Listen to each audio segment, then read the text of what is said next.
I guess it's better to hold this. You can hear me a little bit better. Okay, my name is Gregg Wolff. I'm the head golf professional at Willow Lake Golf Club in Metter, Georgia. And I guess most of you are wondering, what in the world is a golf professional doing speaking at a Bible college graduation? I'm actually wondering the same thing too. But I think I figured it out. When Larry asked me to speak this evening, I found out that his other friend is out of town. I had to say that. Now, the truth is, Larry has thousands of friends. He does an incredible job here heading up Guido Ministries, and I'm honored, Larry, that you asked me to speak here this evening. I'm 65 years old, and when I look back at my life, there's been so many special people that God has placed where they've ministered to me. And what I'd like to do this evening is, first of all, recognize the main person, my wife, Jerry, who's in the back of the room. But this evening, I'll be talking about a very special gentleman. His name was Gerald Achenbach. I'm just curious, how many in this room have heard or have known Gerald Achenbach? Raise your hands. Okay, not very many people have really heard of Gerald Achenbach. Mr. Jerry was the CEO of Piggly Wiggly Southern. He was an incredible businessman.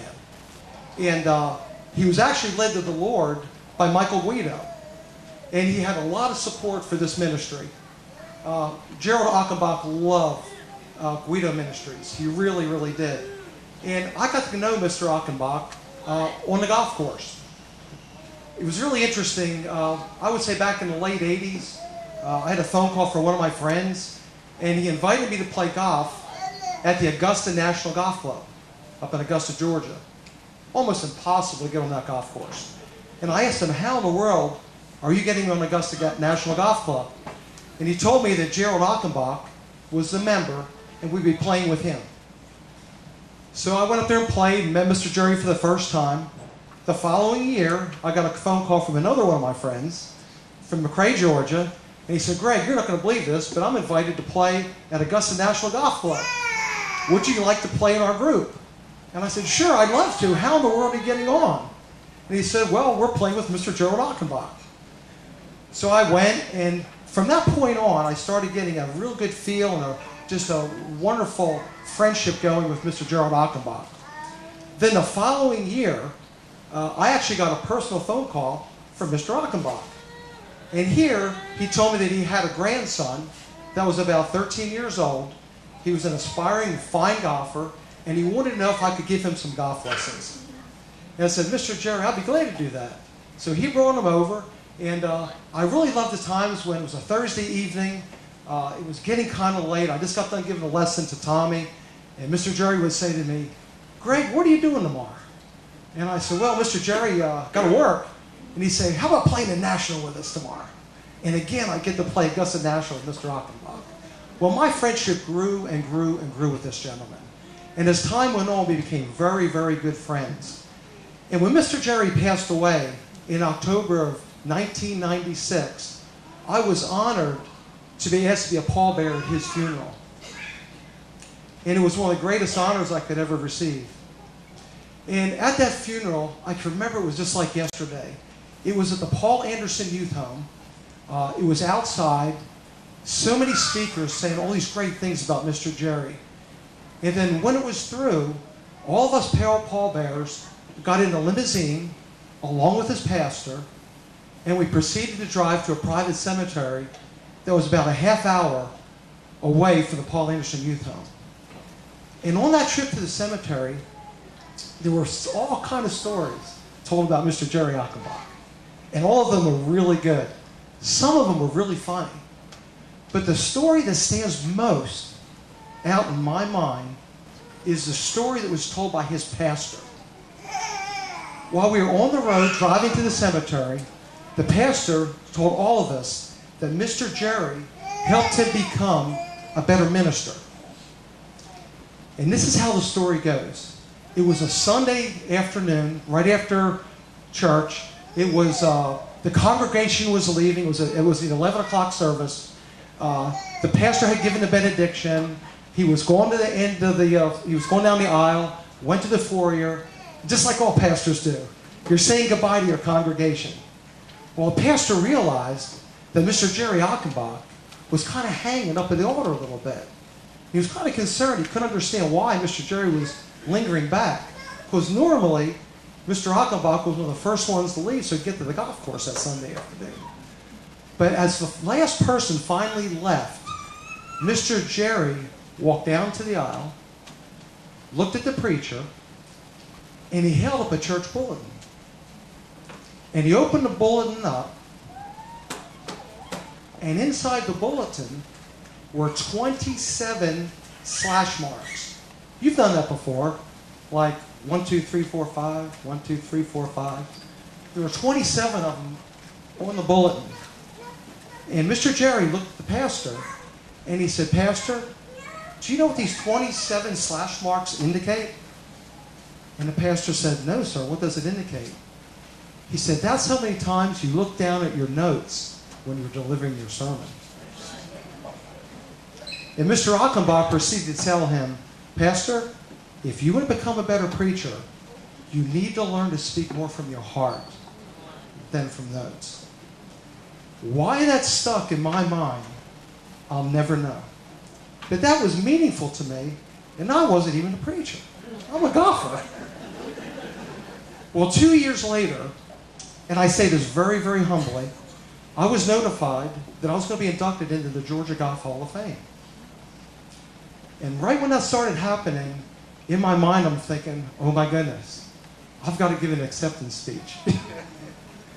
And I was trying to think, what am I going to talk about? I was about 2 or 3 months out when this happened. But I can remember Mike Welcher, one of my members, came into the pro shop.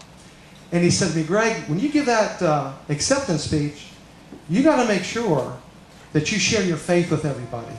You got to talk about God." And then another member came in, and he came in the shop, Mr. Ken Stanton, and he said to me, "Gregg, this is a wonderful honor. Make sure you use it to help other people." I said, "Boy, that's really good advice." But then, a month later, my life changed. I found something out that had been a secret for a long time that I didn't know about. My mother, up in Philadelphia, was ill, and she was in a nursing home. So I decided to go home to Pennsylvania, and my sister was going to pick me up at the airport, and I was going to visit my mom. Now, for years, my wife talked to me about the possibility of me being adopted, because I don't look like my brother or sister. They've got blonde hair, blue eyes, don't look anything like them. And I can remember going to the airport and my sister picking me up, and I was in the back seat, and on the way to her house, I remember saying to my sister, "Dee, I want to ask you a question." Now remember, I'm 49 years old. I'm 49 years old. I said, "Dee, I want to ask you a question. Was I adopted?" And she turned to me and she said, "Angel, when you were 6 weeks old, you came into our lives." Wow. What a thing to find out. But I wasn't totally surprised, because my wife and I were talking about it for several years. So when I went to my sister's house, I found out that my name at birth was Bill Hart. It's a German name. So when I looked on the internet to look up the name Bill Hart, there weren't many there, especially up in the northeast part of Pennsylvania. But I searched and searched and searched, and finally I found my first cousin. And she informed me that I had a half-brother. And when I contacted my half-brother, I found out that my biological mother was still alive. And she was in a nursing home in downtown Philadelphia.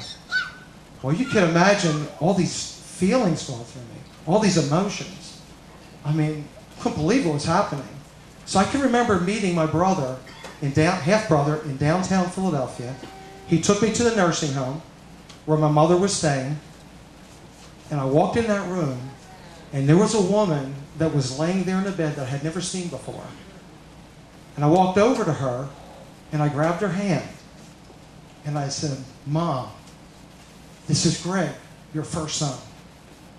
Mom, this is Gregg, your first son." And I said it over and over and over and over to her. And she grasped my hand, And she looked at me, and she had the biggest blue eyes you could ever imagine. And all I could see were tears coming out of her eyes. And those tears, though, I knew in my heart, were not tears of sorrow. They were tears of joy, tears of love. Never in my life have I ever experienced anything like that. I mean, the level of love was through the roof. It was unbelievable.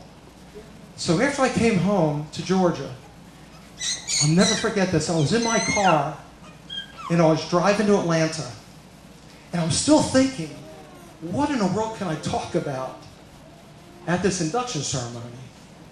Well, I can remember exactly where this was. It was right past Dublin. Right past Dublin on my way to Macon. Something told me, I could hear it speaking to me, that I need to speak about golf. I need to speak about golf. But it wasn't the word golf. It was the letters that spell the word golf. The G standing for God. And all I could think about was how I accepted Christ as my personal Savior as a young child. And how He gave me wonderful parents who took me to church. Such an incredible feeling. And then I started thinking about the O. What's the O stand for? Here's Ken Stanton, helping other people. Use this induction to help others. And of course, the L in golf can only stand for one thing. It's love. Love. And then of course, the F has to stand for two things. Family and friends. So here it was right in front of me. But then, as I'm thinking about all this, I couldn't help but think about Gerald Achenbach. I just was compelled that I said to myself, when I go to that induction ceremony, and I'm up there in front of 800 people, I'm not going to go up there with any notes. I'm going to get up there, and I'm going to talk about golf, which indicates God, helping others, love, and family and friends, and I'm going to witness and give an acceptance speech that's far different than anything else that's been given. And when I got through giving that acceptance speech, I knew that those words may have been coming from me, but believe me, those words were spoken through me through God. No question about it. And I'll be honest with you, I don't know if I could have ever done that again. So what I want to say to all you graduates here this evening, congratulations. Think about golf.